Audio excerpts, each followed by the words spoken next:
Hey everyone, welcome to episode 68 of the Pickleball Effect podcast. I'm your host, Braydon. And I'm Kyle. Kyle of Dink Smash Media. You don't say it anymore. I know I don't. It's fine. They know who I am. They probably don't. Not everyone does. I know. Not everyone does. I know. Your channel's bumping. I apologize for my channel being slow. I'm in the process of moving right now. That's the main reason it's not popping off as planned. But you got stuff in the works. Your Franklin's coming up. Yep. I got a Franklin review in the works. It's coming up. And then this will be your first paddle review. First real paddle review. Yeah. I did like a mini review of the Evora, but this will be like my first review. Nice. So it's exciting, dude.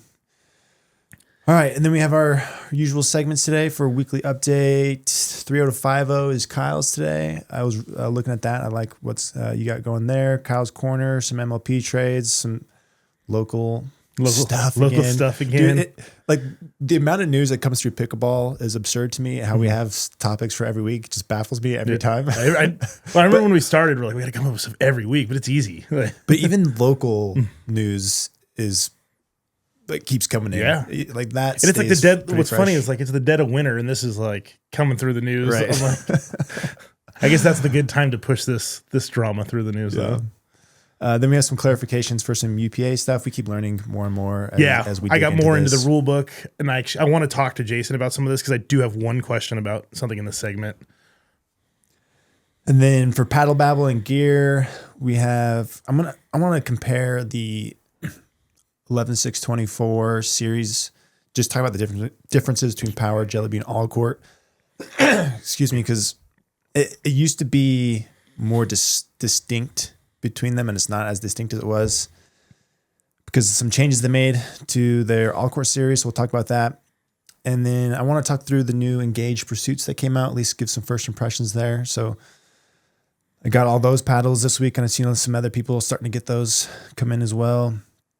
And then some new paddles from Spartus, some new budget paddles that they're launching with. And then we're going to talk handles. We're going to put out a call for better handles because it is possible now. And then I've been using the Yobow massage gun and this warm-up routine they have that I've really been digging. So we'll talk about that. And then we have our Q&A section. So going into our weekly update, first thing here is this thing was with Aaron. We have our Super Court series review coming out. We're going to post that Wednesday. It's the day after this. He sent me the video to review, and he always does those dope intros, right? So I'm watching. I'm like, oh, this is cool. And then all of a sudden I hear some, I don't know what you want to call it, some custom, some beats, some beats, and I'm trying to think, just words, lyrics. That's the word I'm looking for. Some custom lyrics, like randomly it'll just be like Super Court. I'm like, I don't think there's a Super Court song out there. And so I'm chatting with Aaron, and he's like, yeah, I make music. And I'm like, what? You just make music? I don't like. I'm calling BS on this. There's no way someone can be as good at editing as you are, play pickleball, and make music. I'm like, that's too much for a single person to be good at. He sings though. Like he actually sings it. Oh, okay, that's funny. I could see him like making beats. That's funny though that he's got lyrics on it. Yeah. So he's like, yeah, dude, it's for real. I'm legit. So he sent me some of the stuff he's made. He's like, here's my SoundCloud account. Follow me. It was great, dude. So he's like, yeah, I think I might start doing this more often for some of the intros. And the funny part about this was, as I sent him over this video, I was like, let's keep this one super simple. This is just a light overview type video, not crazy in depth. And then he comes with this custom song and intro. But that's cool then. You don't have to pay. He doesn't have to pay to use it from like a licensing standpoint because he made it. And no one else is going to have these beats. Super cool. So when this publishes, if anything, just go watch this video to listen to Aaron's song. Oh yeah, because that video should be posting soon, right? Yeah, Wednesday. Okay. Yeah, we're gonna do Wednesday. So this will post Tuesday, and then that one will go on Wednesday. And then other thing that was good this week. So AJ Evans, you know AJ? Oh yeah, he's in deep. He's in deep.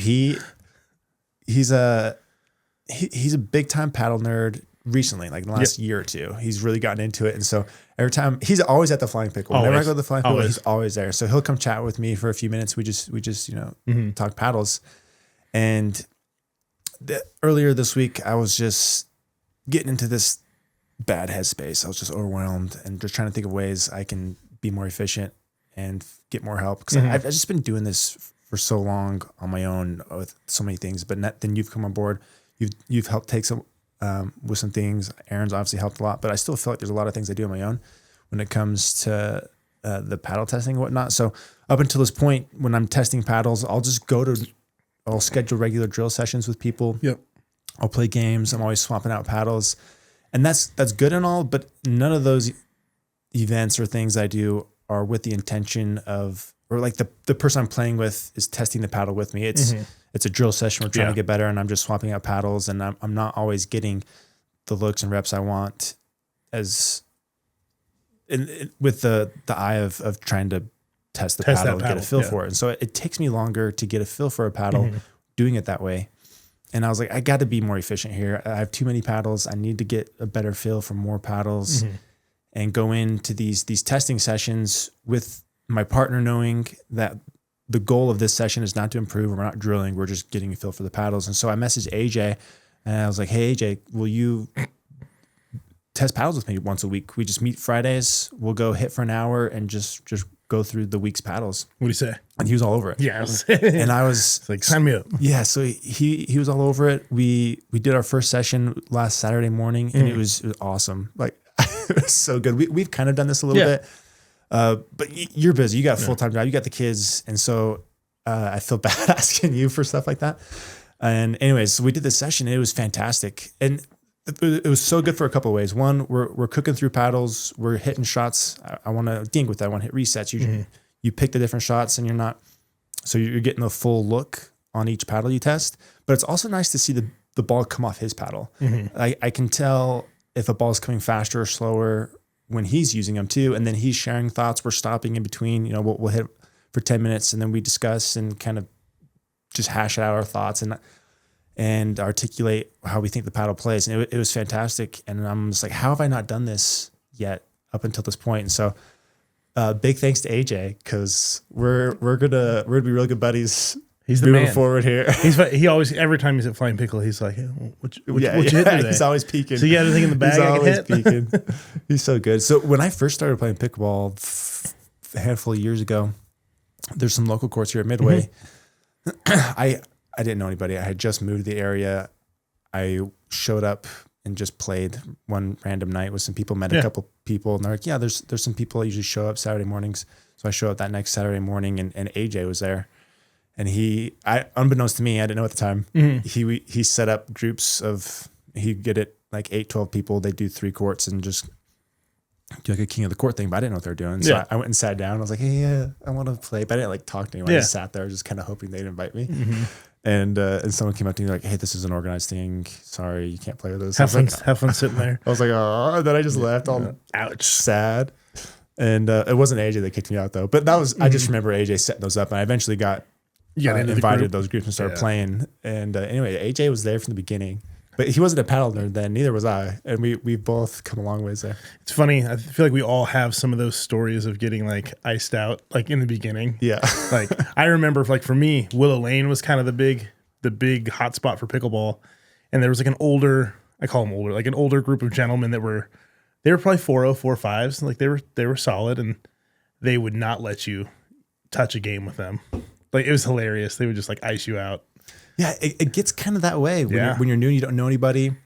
And that it seems once you get higher in level, that happens a little bit more. Like, it's tough to get into new groups. Yeah.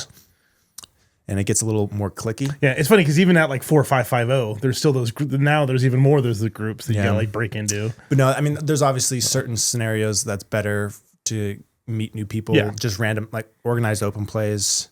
The one I got iced out of was, it was those 12 people. It was an organized. But there's other types of events where it's meant to be more open and you swap out. And that I just didn't know what anything was at the time. And I understand those because like a 13th person throws it all out. Yeah. Because like, everybody's got their 2-hour block. If you have 13 people, then all of a sudden you got to find out who's sitting out, and it does throw a huge wrench in it. It does. But I obviously still remember it. It hurt my heart a little bit. No, exactly. I was like, everybody has a story. Everybody has a story. Yeah. And when I did that open play, I mentioned a week or two ago, because I showed up early for that thing. Yeah. I enjoyed that so much because I met new people and it was just a different look. And I enjoyed that a lot, and I haven't done that in a while. Yeah, I still go down to like the local park every once in a while too. Just like, Do you? it is sad because like I feel like I used to know everybody. Now it's like I show up and people are like, "Who are you?" There's so many people now, dude. I know. I swear, a couple of years ago, we knew everyone. Yeah. The pickleball was in the valley was small. Like, now I don't. No, I can walk through flying I pickle. know don't even the people. originals from 2 years ago, Yep. and that's pretty much it.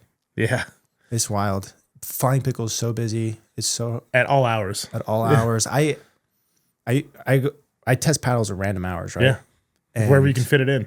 You know, 1 to 3, 10 to like these random hours that people just don't play. Mm-hmm. But even on those random hours, I still have to book 5-6 days in advance. Yeah. Because it's full. Yeah, no, and like I remember in the very beginning, you could like open the app and like I want to play today. You can't do that anymore. Most odd hours are full all the time. I wonder what the public parks are going to be like this year. If they're going to be packed or if that's going to be the play. Well, we'll see because there's rules being imposed on those local parks. So we'll see. But yeah, that'll be interesting. Last summer, I remember I was surprised how often I didn't play outside just because it was nice having a reservation, guaranteed court for 2 hours. For 2 hours. But food. now it might be easier to play at the parks. I don't know. We'll see. Yeah, it'll be. Well, I think some people will go back outside. It's tough though if you're paying for your membership. You want to use your membership A little bit, yeah. Yeah. I don't know. I'm excited to get back outside. This is the time of winter where you just dread it. You're like, oh, please end. Yeah. I am ready for some heat. Yeah, this last week we've had snow. We've had rain. It's raining right now. It's supposed to snow again.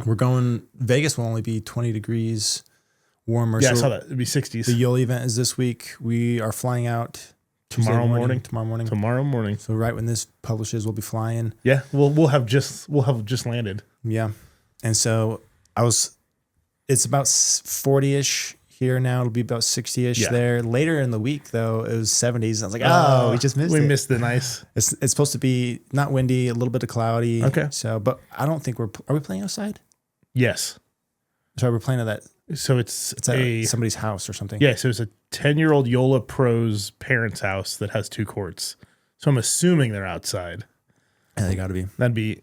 I bet it's probably gonna be a dope location. If it's hosting that many people, it's gonna be. When I did that thing with Q, Chris, and Will a year or so ago in Vegas, we played at a private court. I was on a golf course at someone's house, and it was so gorgeous. Did they only have 1 court? They only had 1. Okay, so it wasn't that house. It wasn't that house, but it was so nice. Yeah, no, I remember that video. That was like the first Paddle Avengers video. Yeah, that was cool. That was fun. But yeah, we'll so we get in early Tuesday morning for that thing. It doesn't start till noon, 1-ish. Yeah, 1-ish. So we'll have a few hours. I think the place we played a local park while I was there. I want to say Sunset was the name of the park. Okay. If you guys are from Vegas, tell us where to play. Yeah. Well, we get in super early. Yeah. Like 7 o'clock. Aaron gets in at 9. I think I'll just wait for him. Yeah. I don't know. You can do whatever you want, but let's just go to Sunset, 10, 11 o'clock. Let's go play some. Let's go roll the dice. No. You're going to roll. Maybe you can. 401k. I don't know what I'm doing. I'm not good enough to know how to win those things. I'm only good at poker. Are you pretty good? Oh yeah. Well, yeah. When we were younger, like in high school, we were like reading books and like we thought we were going to be pro poker players. Like that was like the heart. That was like the heyday for the World Series of Poker. Like that's what we all wanted to be pro poker players. And never happened, huh? No, I just joined the Navy. And what was the closest you got? I mean, I've won a few tournaments. My mom, you did tournaments and stuff. Oh yeah. So even in San Diego, when I lived with my mom, so she lives right next to Viejas, which is like an Indian reservation. That's a casino. She'd wake me up and give me money to go play in the tournament. And she'd be like, if you win, you split with me. So, this sounds like an interesting childhood here, Kyle. I've had a very interesting. We won't get into that too much, but yeah. Go make me some money. Exactly. And love you, Mom. Did you come out on top more than you lost? I mean, I'm sure it was probably broke even essentially, but a few times I came home and split $1,000 with her. So okay, well, so in that scenario, you actually know what you're doing. I bet it's a lot of fun. Yeah, I'll just watch you. I don't like. Well, that's the thing though. I like tournaments. I don't like cash games because like. Is that what normal Vegas stuff is considered? Well, just no, cash you games? can do both. But like if you're playing a cash game, like you're betting actual money versus you pay $100 to enter the tournament. Oh, so tournaments, you put in $100, they give you $1,500 $1,500 worth of chips. Oh, so it's So the most you're going to lose is your fun that way. $100. Yeah. So to me, that's a lot less Cash stressful. games, you have to bring, I don't know, what do you have to bring, like 500? Depends on what the buy-in at the table is. Like some of the tables have like max buy-in $1,000, but there's guys that'll legitimately all in, like lose their money and just another $1,000. And I'm like, I can't do that. The people that own the mountain. Yeah. Stressful. That's crazy. What else do you have going on this week? Well, I have a fun story when I left the podcast last week. Oh, yeah. I was going to tell everybody because it's just fun. Because I got This is not funny. This is really unfortunate. It's okay. It'll all work out. So I leave the podcast and I've got my 2-year-old daughter and we're driving on the freeway. And all of a sudden, I have a Volvo 2008, had a Volvo 2008. It check engine light, and then all of a sudden I hear the engine knocking, and then it's smoking. And I had just watched a video like 2 days before of this car on fire, and people like trying to rip the people out. You manifested it. Oh, I was like, oh no. I was like, the car's gonna catch on fire, like get off the freeway. And I hear this big like pressure release, and my engine shuts off. So I'm on the freeway with my daughter. And I open the hood, and there's just oil everywhere. Oh, my gosh. The engine blew a hole out the back and just sprayed oil. So sorry, dude. So I'm sorry. I'm driving the Jeep for now. And then I actually think I'm going to lease my next car. So Oh, are you? Yeah. I've never done that. Well, Tesla's got a really good deal on leasing Model 3s. It's like $200 a month. Oh, that's Cheap. doesn't feel bad. No. So Well, best of luck yeah. on getting that sorted out. Yeah. Sorry, bro. Nah, it's all good. All right, let's do 3-0 to 5-0. This is Kyle's tip. All right. I was debating on what to post or put in the section, and then I was watching Instagram, and our old buddy Nick Wade came across. He keeps coming up. Oh, he does. And this tip was so good. What was it? So it was all about countering, and everybody knows I love to counter. You're good at it. So basically, you cut your body into like 3 sections, and you simplify it. So you don't have to think about what counter, like which. So basically, if you're outside your body to your backhand, it's a 2-handed backhand counter. Once you get inside your body all the way to the chicken wing, it's the backhand punch. Okay, one-handed. And basically, as soon as you get past that chicken wing, it's just forehand. So you break it into those 3 sections and you drill with your partner where you have them speed up and you just practice basically anticipating where it's going to go and where you have to go. Because a lot of times, especially here, I think I see a lot of people that are like, What do I do? Do I do backhand? Do I do So forehand? he says backhand on the chicken wing. Basically backhand all the way to the chicken wing. I do that. Yeah. Sometimes I overdo it Yeah. and will reset out here. Yeah. That's not the worst. But and then that prevents, because I think you have a lot of people that are like mainly split the body over that are like, do I turn or do you just stay backhand? So he says stay. Stay backhand. And if you know that you're going to do that, you're only focusing on hitting the ball versus like focusing on how you're going to flip your paddle. And again, I think that helps. And then I put a note in here about like court positioning. So if you're like on the far left and you're say we're pressuring like that triangle pressure, I know they can't really speed up here because that's going out if I'm on the left side. So I can kind of cheat over and be ready that basically I'm just here. Yeah. Versus I having love to that. worry about that. I think that's the best way to think about it. Yes, it's good to understand, okay, these are the 3 zones, but court positioning and countering with your partner is critical, because if you have to do all 3, that's too much. So if you're positioned right, you're only worried about 2 of those spots. But if you're positioned right, then you only have to worry 2. So if I'm on the right, you're on the left. If your person's dinking cross court, I guard the line, and then I'm only backhand. Exactly. I'm backhand you're here never or going to have two-hand there. because your forehand would have been an outball. So you don't even have to worry about it. Yeah, so when I'm on the right and I'm guarding the line, I will default 2 hands because it's a lot easier to let go and do 1 than it is to go from 1 to 2. Yep. So I'll hold the 2, look for this counter first. If it's not, then I'll shift and punch. Exactly. And then anything obviously outside of this, I let my partner get with the forehand. And you have to let your partner, you have to trust your partner to get it. Yeah. This, especially with this needs to happen with somebody you play. This is like your tournament partner. I mean, people should be shifting and doing this naturally. And as you get higher up levels, they will.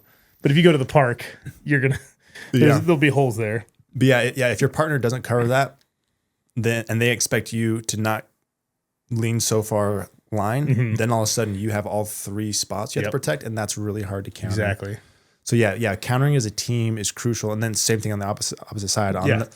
Everyone says, "Oh, forehand middle." No. If you're dinking cross court, the ball's in front of you on the left. You're guarding the line. The line, yeah. You're just holding backhand. And then the guy on the right covers middle with his backhand. Exactly. So he's pinching middle with the two. Exactly. Or shifting here, and then anything on his right. He's probably not countering. He's probably going to go out. Well, it's either going out or it's going to be a dink. So he's not going to be having to slap it with his forehand.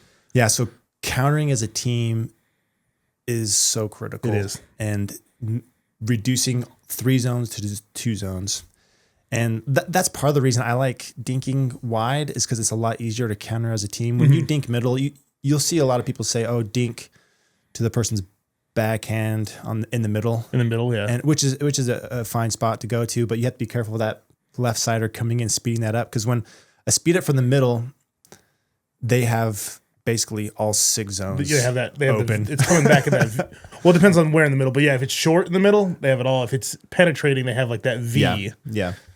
And so the middle can be a little tricky. It's a lot easier to guard, in my opinion. I think it's a lot easier to guard and counter off of cross court dinks than it is middle dinks. Yeah.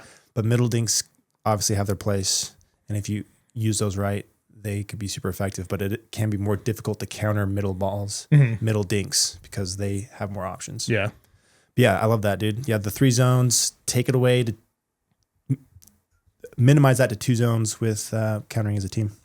Thanks again, Nick Wade. Give him a follow. Yep. Kyle's Corner. All right. So we're seeing this was an interesting one. We were seeing some MLP trades come across the news. I'm sure you've seen it. Yep. I saw things happening. I didn't really pay attention. Okay, so there was one that sparked my interest because it didn't make sense to me. It was like Susanna gets traded to the Hustlers from the Bouncers for Glosman. So it's Susanna plus money to the Bouncers for Glosman to go to the Hustlers. Okay. I already knew she wasn't playing MLP because she doesn't have a UPA contract. She posted on her, so she has like a Substack. Do you know what that is? Yeah, it's like a blog. Okay, so she's got like a blog, and she actually talks about this on her blog. She's not playing MLP this year because she doesn't have a UPA contract. So this is a fake trade. Like this is just them basically buying players. Which I'm like, I don't like that. Why don't you like that? Well, because it doesn't look that way. Like, so people are just buying players right now before the season. So Susanna's technically on the roster, but she's not. She can't play. So it's not a real trade. So what? So the Bouncers got screwed here then? No, because they gave up Glosman for nothing. So they just get money. Yeah. Well, they paid for Glosman.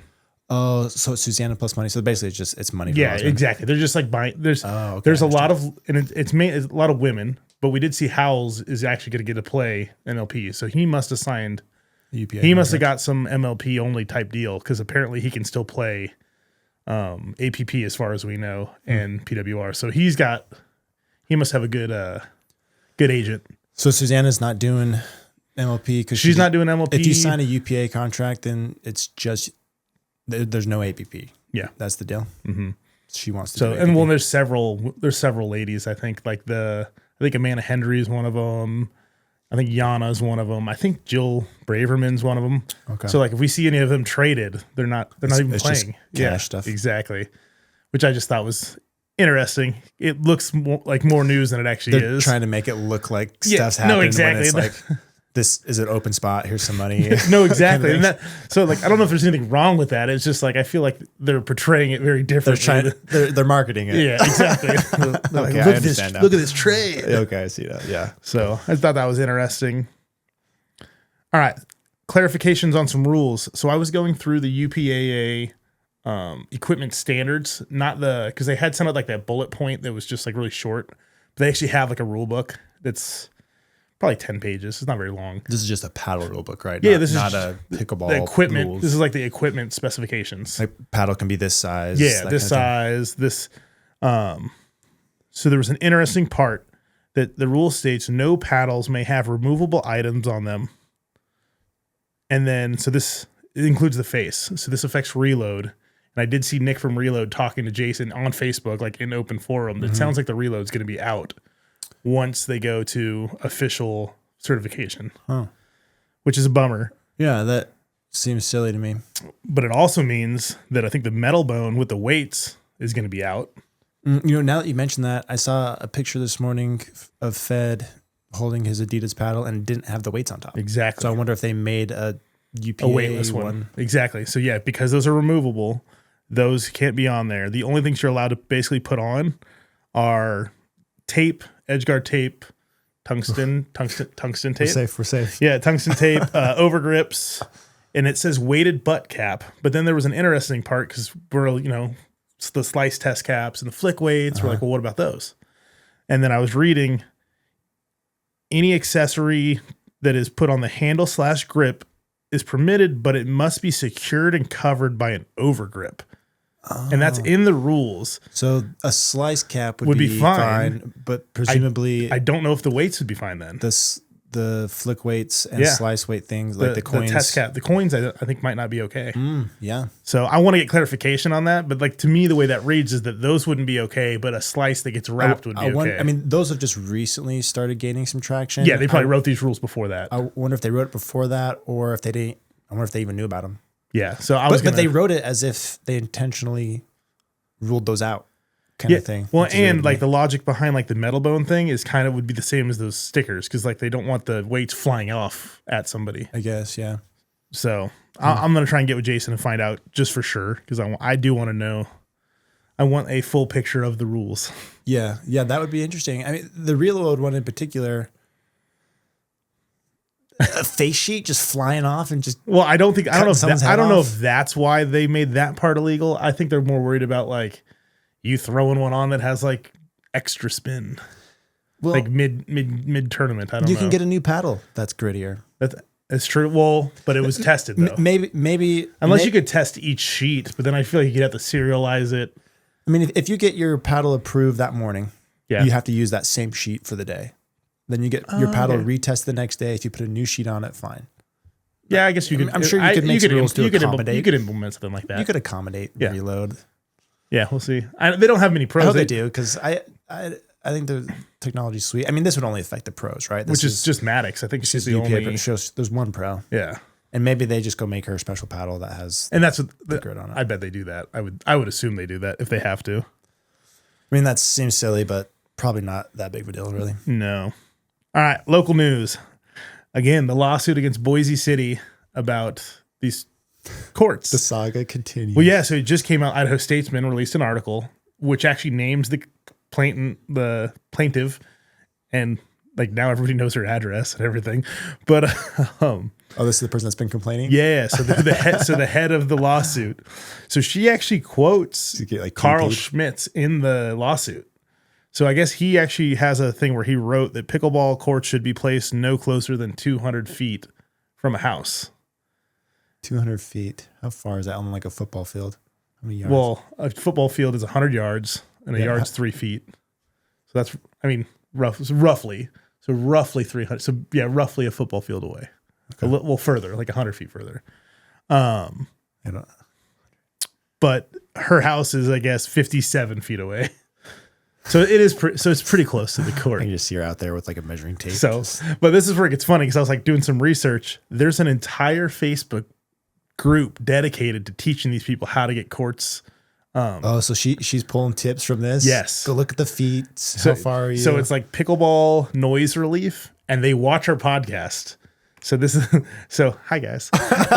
This is where I like found this page and I like just typed in Boise, and they shared our podcast. And they were like, these guys are planning a pickleball rebellion. Kyle's Corner at this time. Go watch this. Like what we had talked about. I'll have to send it to you. I was dying. And then I added myself to the Facebook group because I'm a troll. And I was like, this Kyle guy sounds like a real jerk. As Kyle? Yeah. like is Kyle commenting about Kyle? Yeah. It's not this anonymous account. No. I didn't get a burner. I don't need a burner. Oh my gosh. Well, that sounds like a compelling argument for that person. No, and they are close, and I do sympathize with them. I just think that the way this is going to go is going to hurt us before anything gets better. Like, I don't think, like, they are telling us, they're contacting pickleballers, and they're like, we want you guys to have new courts and this and that. But, like, I know the way it's going to happen is they're just going to shut down courts, and it's going to be years before we see more public courts. Probably, unfortunately. So. But, like you said, I can sympathize with these guys. That's really close. Yeah, 57 feet is pretty close. I mean, the way, ideally, they just shut it down, open new ones further away, which is what they should do. Yeah. But I would prefer if they open new ones, then shut it down. But we know that won't happen. But no, I can get behind. I can get behind them. I should join this group. Sounds like I'd be a great fit for it. We should have them on the podcast. So that's it for Kyle's Corner. Okay. Paddle, Babble, and gear. We're going to start with the comparing 11.624 series. So they have their powers they recently released. They have their all courts, their jelly beans. The jelly beans it's not thermoformed. It's like the 1.5. 1.5, yeah.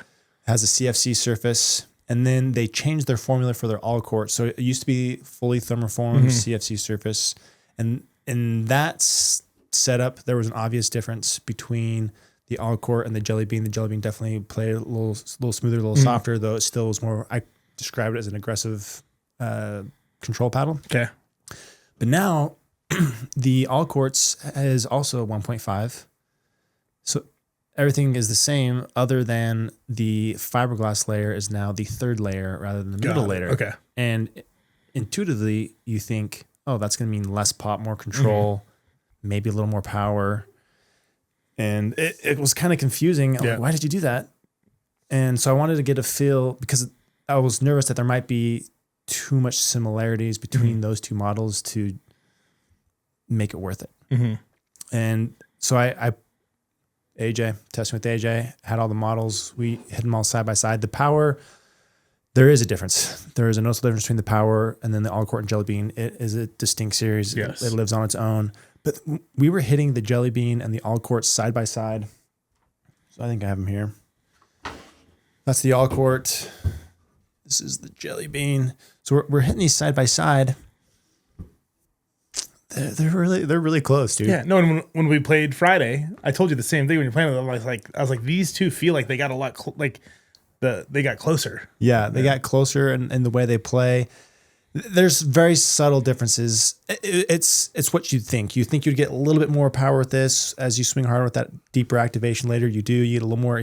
Oh, this is the power. Yeah, model. I was going to say, I just noticed the gradient. I'm like, wait a minute. You grab the power, not the jelly bean. This is supposed to be the jelly bean. Sorry. Imagine the jelly bean. They all look the same anyways. But the differences are very, very subtle. Yeah. So, and I feel like, this is what I've been telling people too, is like basically if you want Gen 3 style power with some control, you go to the power model. Otherwise, to me, I'm like, just grab the jelly bean because it's a little bit cheaper. Yeah, it's about $30-$40 cheaper. Yeah. It's great paddle. Like I don't see a reason to grab the all court over the jelly bean. Jelly bean? No, and that's where I'm at. I'm like jelly bean or power, both great paddles. And the power now. We talked about scalpers. I guess they are going for they're going for double. Oh my gosh. $300. Get your power. They did open up pre-order. Yeah, I like that. And so you can go get in line with those and then they're going to start shipping those as they come in. And so I think you mentioned this last podcast, about 10,000 paddles coming out throughout March. Yeah, by the end of March, 10,000. And so he's going to ship those out as your orders go in. And so, yeah, if you go get in line now, you'll get it in about a month or so. Don't pay the scalpers. Don't pay the scalpers. Just go get in line. Yeah. Anyway, so I'm of the same mind. Man, I was digging real hard to find some differences, and it's super subtle. It's kind of what you imagined. You do get just like a hair more pop out of the jelly bean, and maybe a little more pop, but they feel so similar. Maybe like a touch different on the jelly bean, but nothing different enough where it's going to change the outcome or make you think one is better. Than the other. Exactly. And so they're both great paddles. You're not going to grab the jelly bean like this sucks and grab the alcohol. Man, this is amazing. Right. Yeah. Right. Yeah. The differences are just so subtle. And yeah, if I was advising them, I would have asked, why did you leave the thermoformed? I think he wanted it to be more durable. Okay. With the Gen 1.5 instead of the traditional full thermoform, but that makes sense. His power models, I believe, are full thermoformed, and so it's. I haven't had any issues with mine yet. So, anyways, that was my thoughts there. So this idea of comparing paddles, though, is something I've been thinking about more and more. I don't know why I didn't realize this a year ago, but every time I get asked about selecting a paddle, it's almost always some sort of comparison. I'm playing this, I'm interested in these two. How do these two compare? And so then I give them my thoughts. And the comparisons, that is so helpful. Even when I'm doing my own research for different products and whatnot. It's nice to have all the details of one, but then you want to see how it compares. Yeah. Okay, this is great. What are my other options?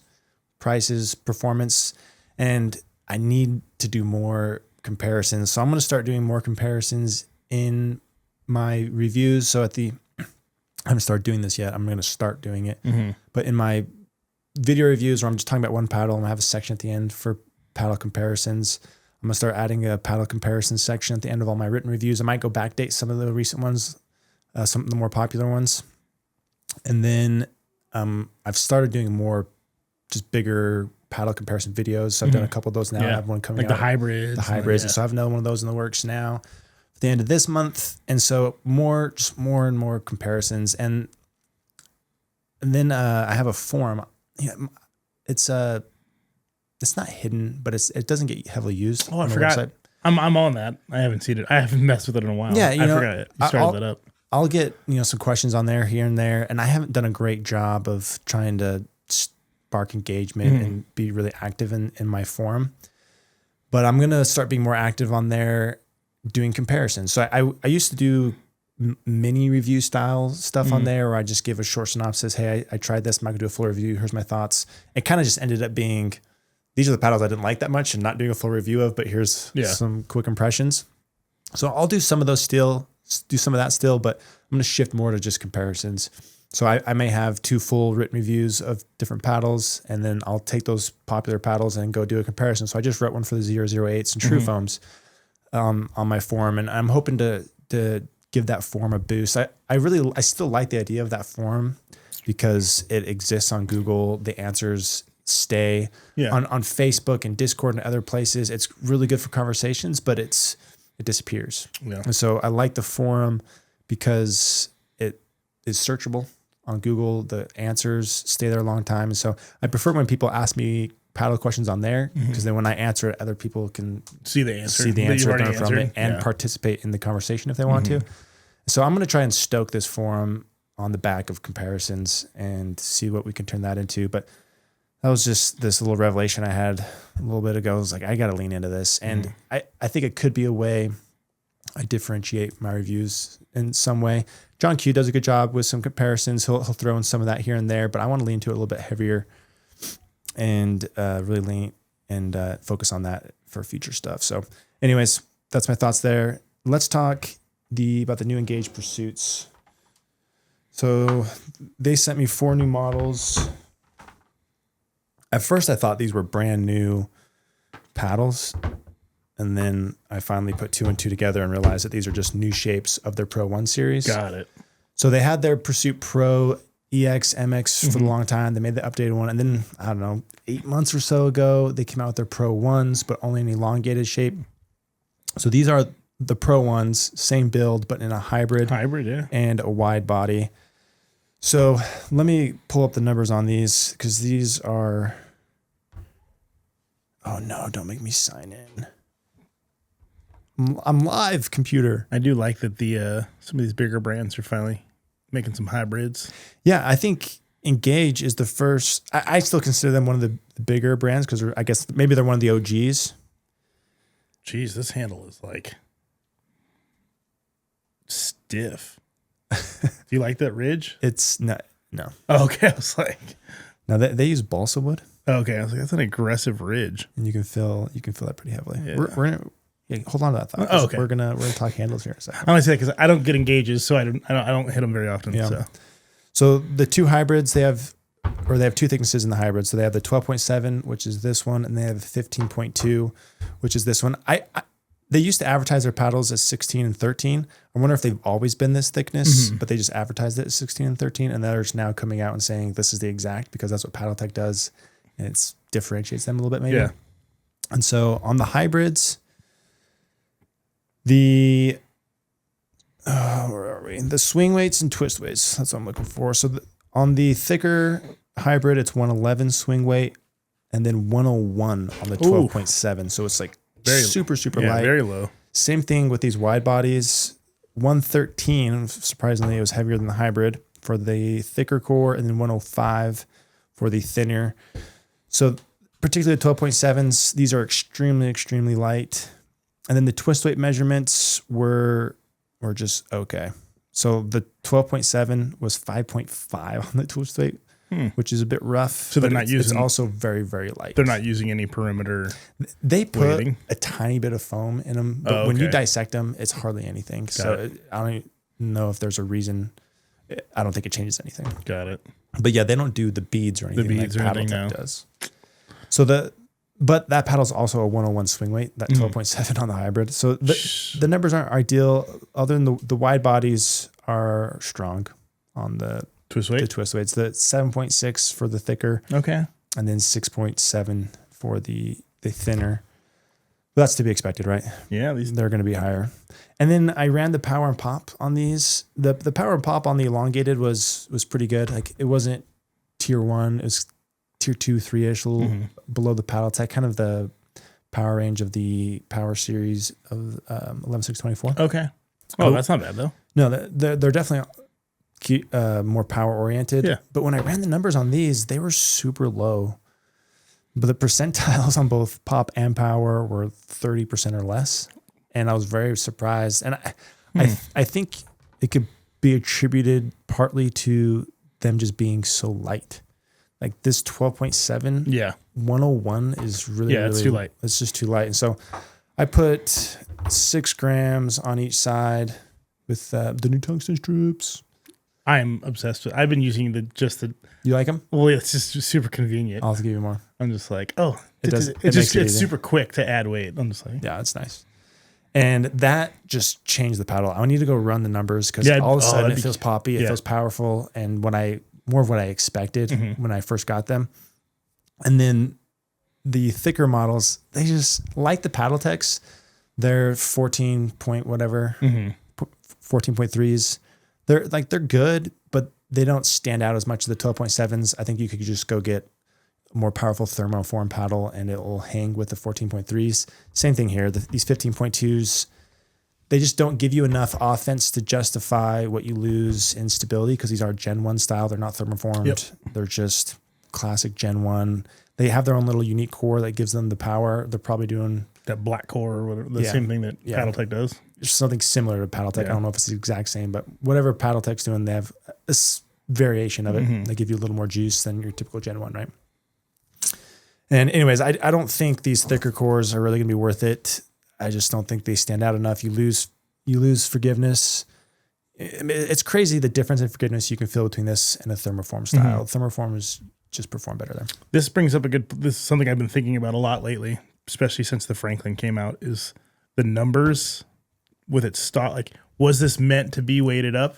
I don't know. Because then like stock, like if I told you about the Franklin paddle stock, I wouldn't like it. No, it's hard to play with. Like you probably didn't like this stock. It was horrible. But with weight, weight is good. Yeah. So I wish companies would kind of tell me if they like intended it.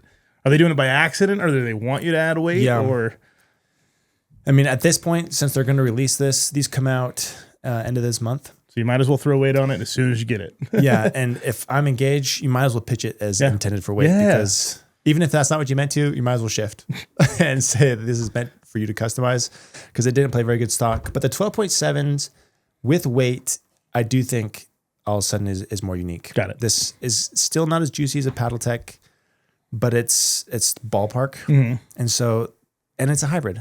Then Paddle Tech doesn't have a hybrid. No. This is they're the first, legacy brand, I guess you could say, to pull out these hybrids. Yeah, I said big brand. Legacy is a better word. Yeah, legacy probably makes more sense. Yeah, I don't really know how big brands are compared to each other. It'd be interesting to see revenue published just to see how they all stack up. I think we'd be surprised by some companies. Like they'd be bigger than we. Yeah.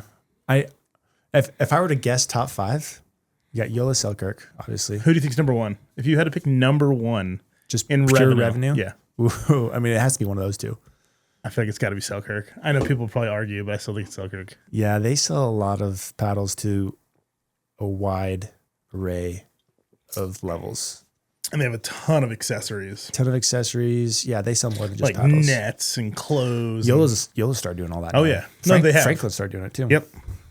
Which makes sense. I think Franklin would be interesting because of their ball sales. I bet you are massive. Oh yeah, yeah. They're probably Like- top 10 brand just off of ball sales. No, exactly. Like that'd be interesting to see how much they just do it just in balls. Yeah.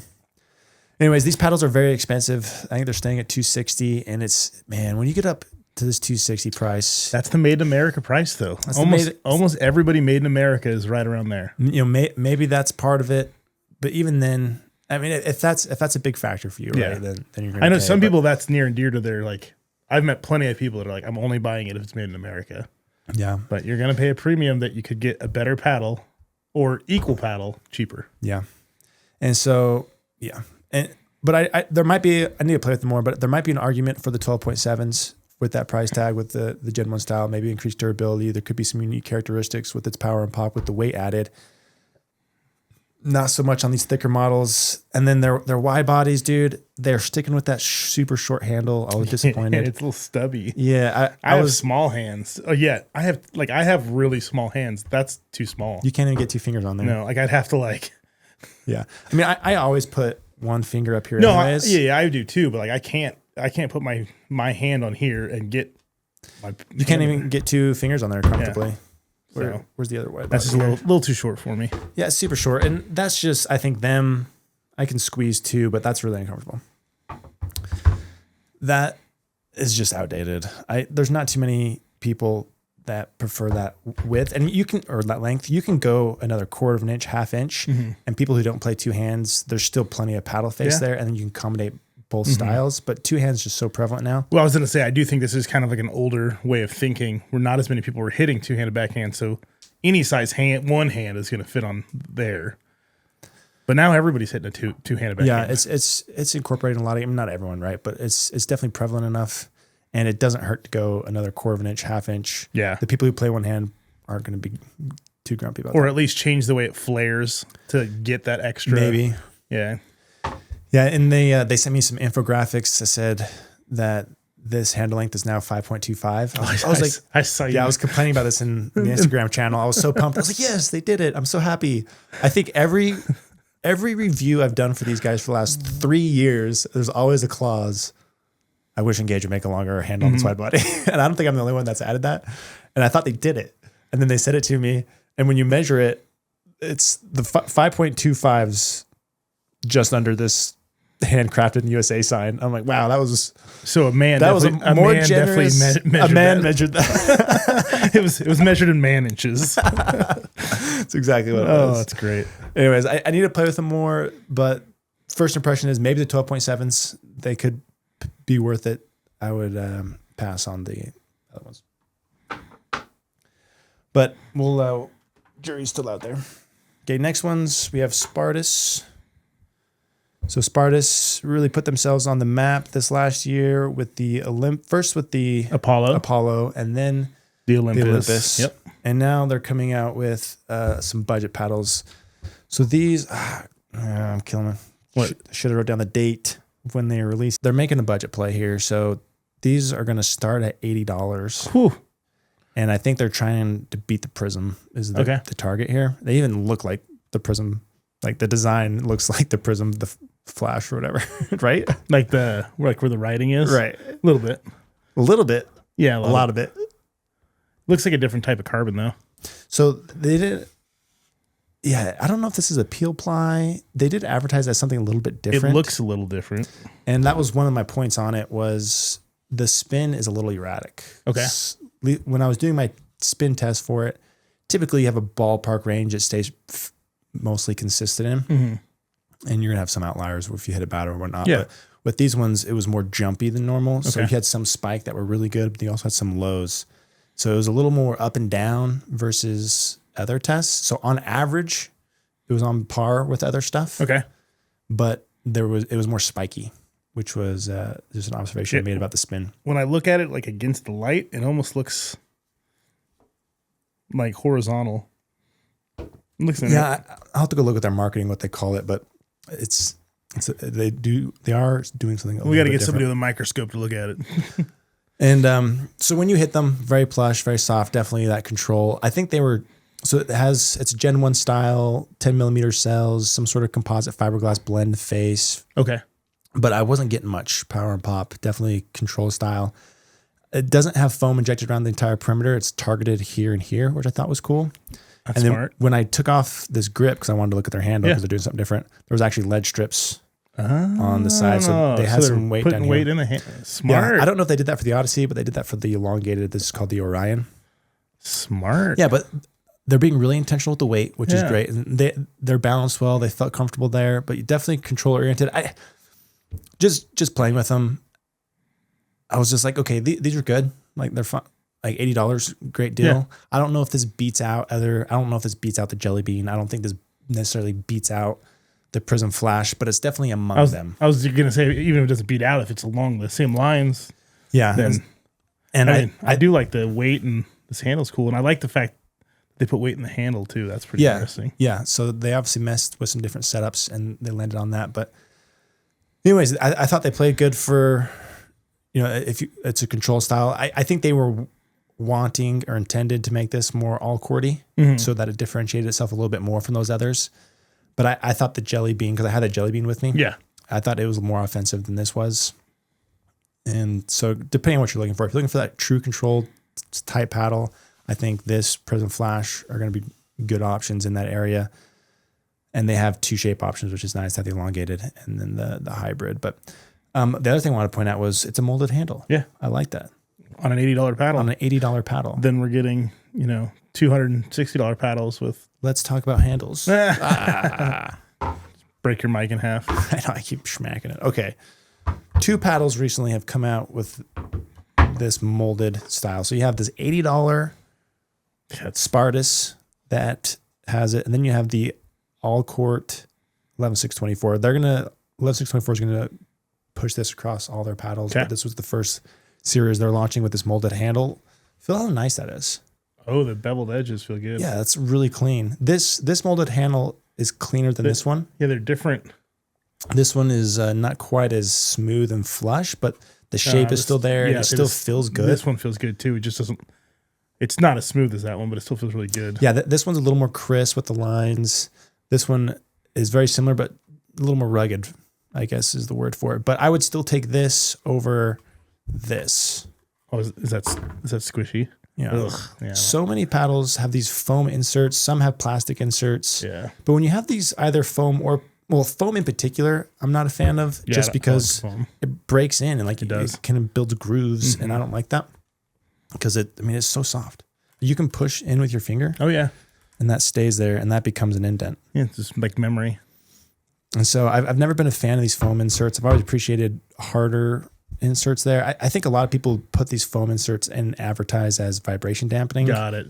Is it vibration dampening? Maybe, I don't know, but I still prefer firmer. Yeah. But obviously this technology is here. So head paddles have been doing these molded handles for a long time. Yeah. I remember when I first tested a paddle, I was like, oh, I don't like head. Ooh, this handle feels good though. Yeah, right. And so they've been doing it forever. Now it's starting to pop up in other paddles. And obviously the manufacturers can do it now. This $80 paddle is doing it. This is $140 paddle is using it.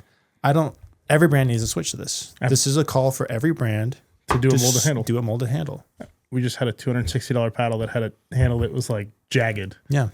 That's another challenge with these, or problem with these ones, is the transfer from the insert to the side gets jagged. Can get jagged, and it can be kind of sharp there. You can even feel that through overgrip and stuff sometimes. Absolutely.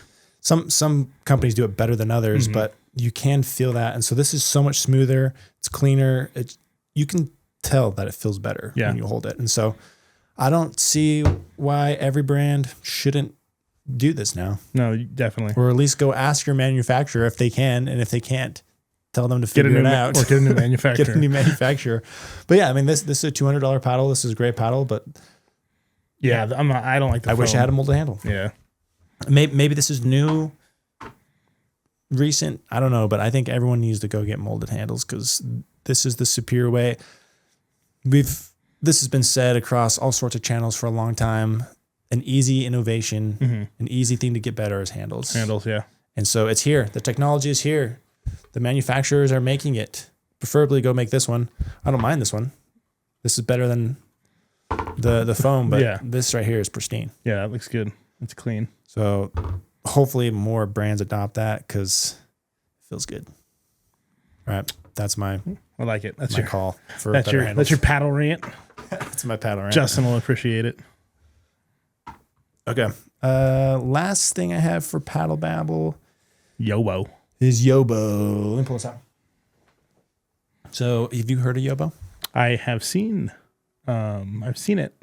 I use a Theragun, so I'm very versed in massage. You know your chairs. massage guns. So, I had heard of them because of JW. Okay. They have sponsored JW Oh for yeah, ages. that's right. And so, I've seen it. and I thought that they were just a massage gun. I just thought that's all they did. But I saw this video. I forget where I came across it, but somebody was demonstrating this Yobow routine, this warm-up routine. And so I started looking into it, and Yobow is more than just the machine gun. They actually have this kit you could buy. Machine gun. It's more than just a massage gun. It's they have this kit you can buy, and it all fits into this warm-up, I guess, routine or program that they have. And so it takes 8 minutes to go through their warm-up routine. They have all the stuff you need to do it. So I started doing it this week because I'm very tight. Yeah. I'm starting to feel. Does it come with a band that goes around your knees? My to joints. Open your hips up. Yeah, it does. Oh, that's perfect. There you go. And I was like, this actually looks nice. I would probably benefit from this. And so I started doing their routine, and it does. It makes a very noticeable difference. So first 2-3 games before this, some days are worse than others, but squatting, bending, moving, it takes 2-3 games to warm up, move more fluid, more freely. I do this in 8 minutes, and you're ready to go. Yep. You're moving better, you're looser. And I was very surprised. Like it was really nice. I was like, okay, I'm converted. So I wanted to show what they give you. So this costs, this costs $162 after code. So I got to code them because I liked it. So code's PB Effect. You can go to yobow.com and check it out. But it's $162. Basically the cost of the paddle. And it comes with their mini. A little gun. Yeah, it's a little gun. I only have a Costco massage gun. And that's the only thing I have to compare it to. And the Costco one is, it's a little bit bigger. Variable. Yeah, it's got 4 different stages, but it feels good. I mean, as far as I can tell, it's a quality one. Yeah. And it comes with different attachments. And so it's the real deal. You can buy this by itself for $140. Or the kit for $100. Or the kit for $162. Oh, that's a no-brainer. You might as well just get the whole kit just for the gun if you just want the gun. Yeah. I did some research on guns. For a mini quality gun like this, it's going to range anywhere from $100 to $300. And so this is affordable on its own as $100 at $140. But when you buy it with the kit, it's just... Well, no, the size is great. My Theragun's big. Like Yeah. I don't want to take my Theragun to the court. I would take this to the court. Exactly. I think that's why they designed it. And so this whole system is built to warm up for pickleball and tennis and the specific movements and muscles you use for that, which I liked. So you have the gun, you must just hit your whole body real quick. They have this gyro ball, which is pretty slick. I'm going to have you do it. It's for your rotator cuff, right? So I'll hand it to you. You just go like this. And it's to warm up your elbow. And so you hold it like this way. And then just go like that. So that warms up the elbow, helps strengthen the forearm. It just uses like gyro scorpion. Get a little smoother with it. I was in the Navy. I got plenty strong forearms. Oh, there we go. There, you feeling it now? Oh, yeah, there we go. Okay. And so this is just a good way to warm up the arm. Get a light show. I'll have elbow issues flare up here and there. And so it's like, okay, you warm up that. Then it comes with like what do you call this? Ow. Like a fabric thing you put on your knees. I think everybody should own one of these. Yeah, so these cost on their own $20 to $30. They usually come in a 3-pack. When you buy it, it comes with 3 different weight options. Resistance options, yeah. So you put that on your knees, do some squats, do some lateral stuff, some forward, and that opens up the hips, loosens up another good one. the legs. I don't know if it's in your warm up, but if you lay on your back and you do glute bridges with that across your knees, that's not in there, but I can see how that would do it. And then it comes with this too. It's for shoulders, just doing some of this, some stuff around the back, and then it also comes with these wedges. I didn't really see a need for the wedges. Plus, they're kind of big and bulky and hard to pack in your bag. Oh, these are to raise your heel up to take ankle dorsiflexion out of the equation so you can do a full squat. Yes. That's what they're for. I'm sure that's exactly what it is. No, so you put these under your heels. You can do a full squat without limited mobility affecting your squat. Okay, well there you go. So.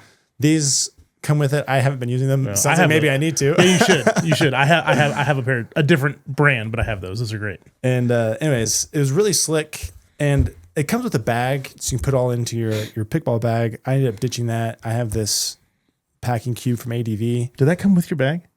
No, you buy this separate. Oh, okay. I was like, I don't have that. Yeah, it's pretty slick. So they have a couple different sizes, but everything fits in here really well. Okay. And so I just keep this in my bag now.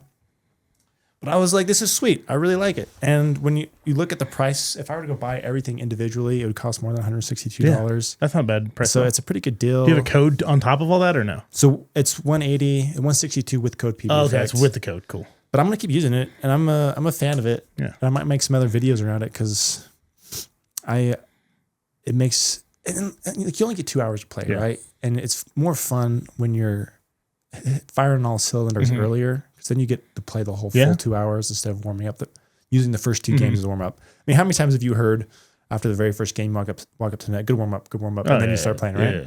And there's other benefits, I'm sure, besides just warming up. Those are the ones you feel immediately. I'm sure it helps with recovery and things like that and preventing injuries. But I just like the fact that I'm feeling good before I go in and play. It was a couple weeks ago. I played on a Friday morning. I actually just did like a physical warm up and didn't even go out there and do like the normal dink and all that stuff. And I played better doing that kind of warm up than going out there and going through the motions of the dink and stuff. I played better, and I felt way better. Because sometimes like I'll do the dinks and stuff, and then we start playing. I'm like, I'm back. Like I should have stretched.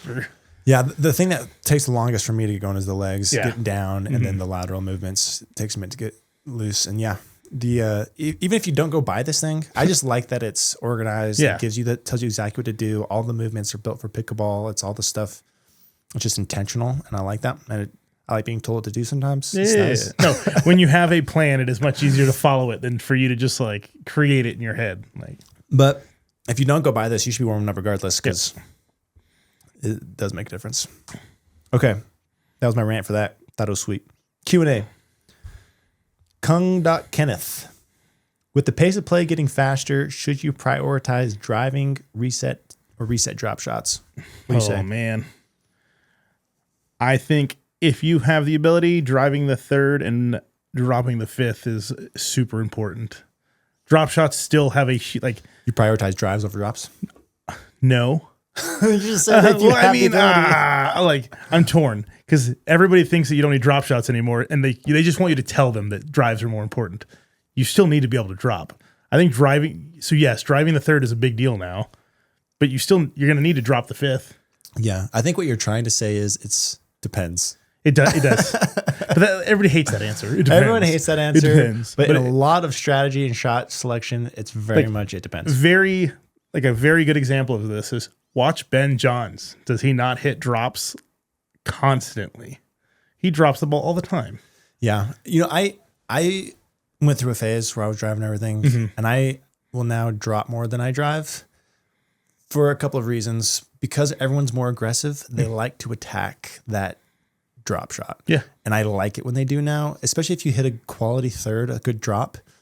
You sneak in, go to the midcourt, look for them to attack, and then you just blast it, whatever they give you. And that happens so often when they should be conceding the kitchen to you off a good drop. They're attacking it, and you can punish them for it. So I like dropping it for that reason. But driving can also be super effective, obviously, if they're stacking, if the person's coming in. Absolutely. Anytime the person is late coming to the net, I drive it every time. But it's not a full blast. It's just more than a drop. I'm finding their feet. And that's a big one. I think if you have people moving positions, driving always makes more sense. Because it's no matter what, if you can hit a decent drive, it's much harder for them to hit a good shot while they're on the run. Yeah, 100%. And when you're playing, it also depends on playing. When I play Lucas, he can smack the crap out of any drive I hit at him. And so I don't drive the ball at him. I drop it. Exactly. Yeah. Depends on your opponent. And so, but when I'm in a tournament and I don't know somebody, I drive early. Yes, because if it's effective, then I'm going to use it. 100%. And I want to find out quick if I can drive more than drop. If they don't handle it well, I'm going to drive more. I love that. But yeah, when I'm playing someone new, I always drive first, get a feel. Yeah. Always I always target the backhand unless they crunch one, and then I'll go forehand. Most people have a weaker response to the backhand, and some, but that's not always the case. It's kind of a good response. If it's a new person, you have to make them prove that they can handle the drive. Yeah. Otherwise, I still drop a lot. Okay. Next question. In the game 17, if you had $120 to spend on a paddle, what do you get? Oh man, a lot of thought going into this. Well, I was just thinking so I don't own any paddles. I've never seen Kyle think so much. This is my first paddle. I need some. No. This is just right now. Right now, you have $120. What are you going to get? A jelly bean, vapor. Why? It looks cool and it plays good. I would also say a jelly bean. I think there's a lot of good options in that $120 range. But for me personally, if I have to play with this paddle, I'm going to go with the jelly bean because it has a little more offense. And I'm a sucker for a little softer feel. And so I like that it's not overly stiff, but you get a little more than a pure control paddle. A lot of paddles in that 100, 120 are these pure control paddles. Yeah. And then I still have some money left over to hit up Chipotle for lunch. Boom. I think another good option here are the new super courts. Yep. Yeah, that's a good one. So it's one of the few paddles in that $120 range that exists in the all court range. Do you like the HX? I would go EX or SX. I really like the EX in that model. I agree. I mean, I think all shapes have a place. Yeah. They're not all similar enough. They all are different enough. But the elongated in that series in particular, I thought was pretty good. Yeah. It's lightweight compared to most elongated paddles, but still was above average forgiveness for an elongated. So for an elongated, that one played really well. But yeah, I'm kind of anti-elongated for everything right now. But no, yeah, the only reason I would pick Jelly Bean over the super courts is because I prefer the feel of the Jelly Beans. The super court is stiffer and it's kind of hit and miss. Depends on what your preference is there. My personal preference is a softer feel, and so I would go Jelly Bean. But I can definitely see an argument in case for the super courts for the reason that it's in that price range and is in the all court category, which we just don't see very often. Plus, there's 3 shapes, which is another thing you don't see very often. Yeah. And Aaron has a dope song about it. Super court. It sounded. Did he just take like the Super Freak song and then he like he's doing something. He's editing it a little bit. I don't know if he can sing good. Like if he can just walk on a stage and start singing or not. We're gonna have to find out. We're gonna Vegas. I'm gonna have him have a few drinks and see if he can freestyle. There we go. Get it on. There we go. Get it on camera. I'm sure it won't take much. Okay, that'll wrap it up for us. Thanks everyone for tuning in. Later.